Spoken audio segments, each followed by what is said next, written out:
सुप्रभात बच्चों, कैसे हैं आप सब। उम्मीद करती हूँ आप सब अच्छे होंगे। तो बच्चों, आज की कक्षा में हम पढ़ने वाले हैं अध्याय नंबर 14, जिसका शीर्षक है बुद्धिमान लकड़हारा। तो बच्चों, इस अध्याय में हमें कहानी दी गई है। तो सबसे पहले हम देखेंगे पाठ का परिचय।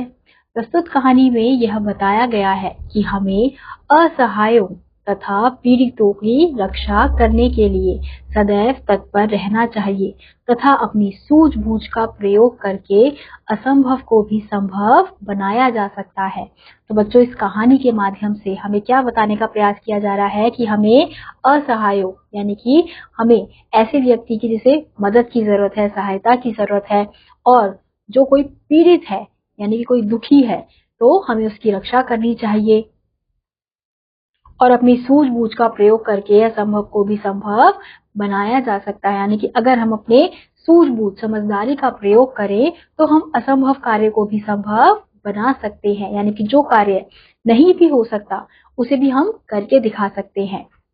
तो चलिए अध्याय को शुरू करते हैं। एक गरीब लकड़हारा अपनी पत्नी और नेत्रहीन माँ के साथ एक जंगल के पास झोपड़ी में रहता था। उसकी माँ कोई संतान नहीं थी। लेकिन वह कभी भगवान से शिकायत नहीं करता था। वह लकड़ी काटता और उन्हें बाजार में बेचकर अपना गुजारा किया करता था। तो बच्चों, एक गरीब लकड़हारे की बात यहाँ पे की जा रही है, जो अपनी पत्नी और नेत्रहीन माँ के साथ जंगल के पास झोपड़ी में रहता है और उस लकड़हारे की कोई भी संतान यानी कि कोई भी बच्चा नहीं है।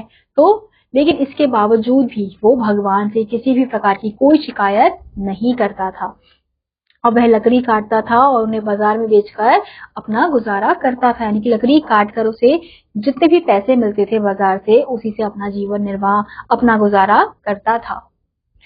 रोज की तरह एक दिन वह लकड़ियां बेचने बाजार की ओर जा रहा था। उसके पास बहुत सी लकड़ियां थी, इसलिए वह धीरे धीरे आगे बढ़ रहा था। अब रोज की तरह बच्चों, वो एक दिन लकड़ियां बेचने बाजार की ओर जा रहा था और उसके पास बहुत सारी लकड़ियां थी, इसलिए वह धीरे धीरे आगे बढ़ रहा था, क्योंकि वो जो लकड़ी थी वो बहुत ज्यादा भारी थी।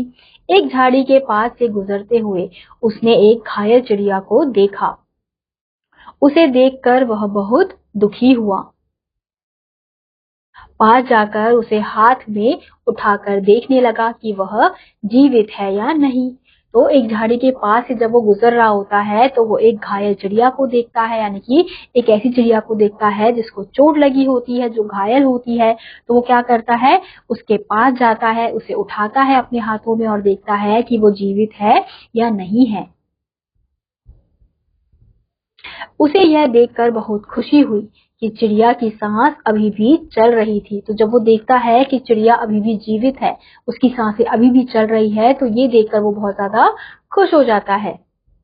वह भागता हुआ नदी के पास गया और चिड़िया की चोंच में पानी की कुछ बूंदें डाली। तो वो भागता हुआ कहाँ जाता है बच्चों, नदी के पास जाता है और अपने हाथ में पानी लेकर आता है और पानी की कुछ बूंदें उस चिड़िया के मुंह में डालता है। जैसा कि हम इस चित्र में देख सकते हैं कि किस प्रकार से वो चिड़िया की मदद कर रहा है, क्योंकि चिड़िया जो है वो बेहोश हो गई है लेकिन वो जीवित है। लकड़हारे ने सोचा कि अगर उसने घायल चिड़िया को वहीं छोड़ दिया तो उसे कोई जानवर खा जाएगा, इसलिए उसने उस चिड़िया को घर ले जाने का निर्णय लिया। अब लकड़हारा क्या सोचता है कि अगर उसने ऐसे ही इस घायल चिड़िया को यहाँ छोड़ दिया तो कोई जानवर उसे आकर खा जाएगा। तो इसलिए उसने क्या किया, उस चिड़िया को घर ले जाने का निर्णय लिया। तो उसने सोचा कि मैं इसे अपने घर ले जाता हूँ। घायल चिड़िया को घर लाकर उसने चिड़िया के बारे में अपनी माँ और पत्नी को बताया। तो जैसे ही उस चिड़िया को वो अपने घर ले जाता है तो घर जाकर वो सीधा अपनी माँ और पत्नी को घायल चिड़िया के बारे में बताता है। दोनों घायल चिड़िया के लिए बहुत दुखी हुई और उसे अपने घर पर ही रखने का मन बना लिया। तो जैसे ही उसकी माँ और पत्नी घायल चिड़िया के बारे में सुनते हैं तो वो दोनों बहुत ज्यादा दुखी हो जाते हैं और वो लोग क्या निर्णय ले लेते हैं कि हम इस घायल चिड़िया को अपने ही घर में रखेंगे। उन्होंने रात भर जागकर उस घायल चिड़िया की देखभाल की। तो वो दोनों क्या करते हैं, रात भर जागते हैं और उस चिड़िया की देखभाल करते हैं। सुबह चिड़िया की मधुर आवाज सुनकर जब लकड़हारा जागा तो उसने देखा कि चिड़िया कहीं दिखाई नहीं दे रही, लेकिन उसके चहकने की आवाज आ रही है। तो जब सुबह चिड़िया की मधुर आवाज सुनकर लकड़हारा जाग जाता है तो वो क्या देखता है कि जो चिड़िया है वो उसके घर में नहीं है, तो लेकिन उसे चिड़िया के चहकने की आवाज आ रही होती है।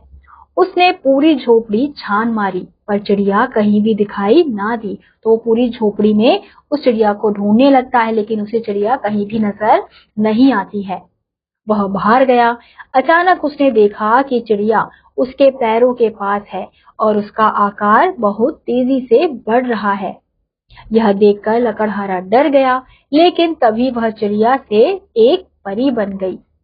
तो जैसे ही वो बाहर आता है तो अचानक से वो क्या देखता है कि वो जो चिड़िया है उसके पैर के पास है और उसका जो आकार है वो तेजी से बढ़ रहा है। अब वो जो चिड़िया है वो लकड़हारा देखकर डर जाता है कि वो जो चिड़िया है वो क्या बन रही है, अब वो परी बन रही है, यानी कि वो चिड़िया नहीं थी, वो क्या थी बच्चों, परी थी। तो ये देखकर लकड़हारा बहुत ज्यादा डर जाता है। यह देखकर हैरान लकड़हारा कुछ बोल पाता उससे पहले ही परी बोली, मित्र, मेरा जीवन बचाने के लिए तुम्हारा धन्यवाद। मैं जानती हूँ कि मुझे चिड़िया से परी के रूप में देखकर तुम बहुत हैरान हो रहे हो, पर यह सच है कि मैं एक परी हूँ और इस दुनिया में एक चिड़िया बनकर उड़ती हूँ। तो ये देखकर जो लकड़हारा है वो जैसे ही वो कुछ बोलने वाला होता है उससे पहले ही जो परी है वो बोल देती है कि तुमने मेरा जीवन बचाया, मेरी जान बचाई, उसके लिए धन्यवाद। और मैं जानती हूँ कि मुझे चिड़िया से परी के रूप में देखकर तुम बहुत ज्यादा हैरान हो रहे हो, लेकिन मैं क्या हूँ, सच्चाई यही है कि मैं परी हूँ और इस दुनिया में एक चिड़िया बनकर उड़ती हूँ। कल उड़ते समय अचानक एक बाज ने मुझ पर हमला कर दिया और मैं घायल हो गई। तुमने मेरे प्राणों की रक्षा की, इसलिए मैं तुम्हें कुछ उपहार देना चाहती हूँ। तो वो परी जो है वो क्या कहती है, बताती है कि उसके साथ कल क्या हुआ था।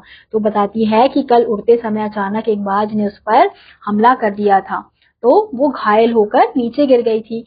अब तुमने मेरे प्राणों की रक्षा की, इसलिए मैं तुम्हें उपहार देना चाहती हूँ। तो वो जो परी है वो खुश होती है और वो लकड़हारे से कहती है कि तुमने मेरी जान बचाई है, इसके लिए मैं तुम्हें उपहार देना चाहती हूँ, तोहफा देना चाहती हूँ। बताओ तुम्हारी क्या इच्छा है, जो चाहो मांग लो, लेकिन मैं तुम्हारी कोई एक ही इच्छा पूरी करूंगी। तो अब वो लकड़हारे से कहती है कि अब बताओ तुम्हारी क्या इच्छा है, तुम जो चाहे मांग सकते हो, लेकिन शर्त यह है कि मैं तुम्हारी केवल एक ही इच्छा पूरी कर सकती हूँ। यह सुनकर लकड़हारा कुछ देर सोचता रहा और परी से बोला, मुझे सोचने के लिए एक रात का समय दिया जाए। तो अब लकड़हारा परी की बात सुनकर सोचने लगता है और वो कहता है कि अब मुझे ये सोचने के लिए एक रात का समय दे दीजिए। परी इस पर परी इस बात पर सहमत हो गई और लकड़हारा अपनी झोपड़ी में लौट आया और अपनी पत्नी और माँ को सारी बात बताई। अब जो परी है वो लकड़हारे की बात मान लेती है और जो लकड़हारा है वो वापस अपनी झोपड़ी में आ जाता है और जाकर अपनी पत्नी और माँ को सारी बातें बताता है। इच्छा पूरी करने की परी की बात सुनकर लकड़हारे की माँ बोली, बेटा, परी से कहो कि वह मेरा अंधापन दूर कर दे। अब जब उसकी माँ और पत्नी सुनते हैं कि परी जो है वो उसकी एक इच्छा पूरी करने वाली है, तो उसकी माँ क्या कहती है कि बेटा, तुम परी से कहो कि वो मेरा अंधापन दूर कर दे, क्योंकि उसकी माँ को दिखाई नहीं देता था। पत्नी बोली, आप परी से हमारे लिए बच्चों का वरदान मांग लीजिए। पर लकड़हारे के मन में कुछ और ही चल रहा था। वह अपनी गरीबी से बहुत परेशान था और उसकी पत्नी क्या कहती है कि आप हमारे लिए क्या मांग लीजिए, बच्चों का वरदान मांग लीजिए, क्योंकि उसकी कोई संतान भी नहीं थी। लेकिन लकड़हारा जो है वो मन में कुछ और ही सोच रहा था, क्योंकि वो अपनी गरीबी से बहुत ज्यादा परेशान हो गया था। अब तो एक के बजाय उसके पास 3-3 इच्छाएं थी, लेकिन परी तो उसकी केवल एक ही इच्छा को पूरा कर सकती थी। अब उसके पास एक की बजाय कितनी इच्छाएं हैं, 3-3 इच्छाएं हैं, एक माँ के लिए, एक पत्नी के लिए और एक खुद के लिए। तो अब लेकिन जो परी है उसने क्या कहा था कि वो केवल एक ही इच्छा को पूरी कर सकती है। पूरी रात लकड़हारा इसी बारे में सोचता रहा। सुबह हुई तो उसे एक विचार सूझा। वह भागकर जंगल की ओर गया और उसने परी को पुकारा। तो पूरी रात जो लकड़हारा है वो उसी बारे में सोचता रहता है और जैसे ही सुबह होती है तो उसे एक विचार आता है। तो वो भागकर कहाँ जाता है, परी के पास जाता है और उसे पुकारता है। तो हम यहाँ देख सकते हैं कि अब जो लकड़हारा है वो परी के पास आ गया है। परी तुरंत सामने आकर खड़ी हो गई और बोली, बोलो मेरे प्यारे मित्र, क्या इच्छा है तुम्हारी? लकड़हारे ने कहा, मेरी माँ की इच्छा है कि वह अपने पोते पोतियों को संपन्नता में खेलते हुए देखे। परी लकड़हारे की बुद्धिमता और सूझबूझ से बहुत प्रभावित हुई।